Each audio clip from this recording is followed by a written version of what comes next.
পার্বত্য জেলা বান্দরবানের আলীকদম উপজেলায় ৩ নভেম্বর সোমবার দুপুর ১২টায় আলীকদম কলেজের নবনির্মিত প্রশাসনিক ভবনের উদ্বোধন নানা আয়োজনের মধ্য দিয়ে অনুষ্ঠিত হয়েছে।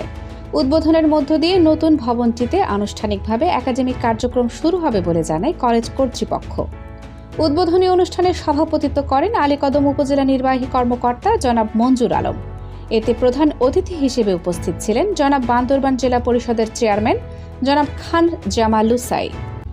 এতে বিশেষ অতিথি হিসেবে উপস্থিত ছিলেন পার্বত্য জেলা বান্দরবানের পরিষদ সদস্য সাইফুল ইসলাম রিমন এবং বান্দরবান জেলা পরিষদের মুখ্য নির্বাহী কর্মকর্তা আবুল মনসুর, আলীকদম কলেজের অধ্যক্ষ মোহাম্মদ রুহুল আমিন, আলীকদম উপজেলা কৃষি কর্মকর্তা কৃষিবিদ সোহেল রানা, আলীকদম থানার ভারপ্রাপ্ত কর্মকর্তা মির্জা জহির উদ্দিন, বীর মুক্তিযোদ্ধা আব্দুল মান্নান ও অত্র কলেজের জমিদাতা শ্রেণীর সদস্য জনাব আনসার আলী, আলীকদম উপজেলার সাবেক মহিলা ভাইস চেয়ারম্যান জনাবা শিরিন আক্তার রোকসানা, আলীকদম উপজেলা বিএনপির সাবেক আহ্বায়ক মাসুক আহমেদ, উপজেলা বিএনপির সাবেক যুগ্ম আহ্বায়ক জনাব জুলফিকার আলী ভুট্টো, বাংলাদেশ জামায়াতে ইসলামী আলীকদম উপজেলা জামাতের আমির জনাব মাসুক ইলাহি।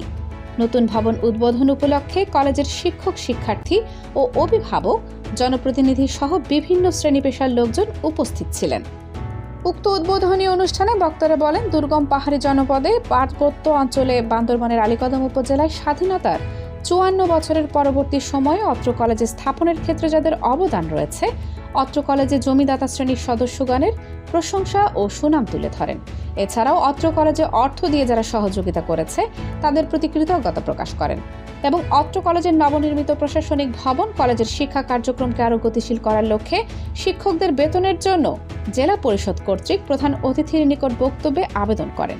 পরবর্তী সময়ে বান্দরবান জেলা পরিষদের সম্মানিত চেয়ারম্যান জনাব খান জামালুসাই ওনার বক্তব্যে ২ লক্ষ টাকা অনুদান দেওয়ার কথা ঘোষণা করেন। সর্বোপরি অত্র কলেজের শিক্ষার মান উন্নয়নের জন্য সকলের সার্বিক সহযোগিতা কামনা করেন।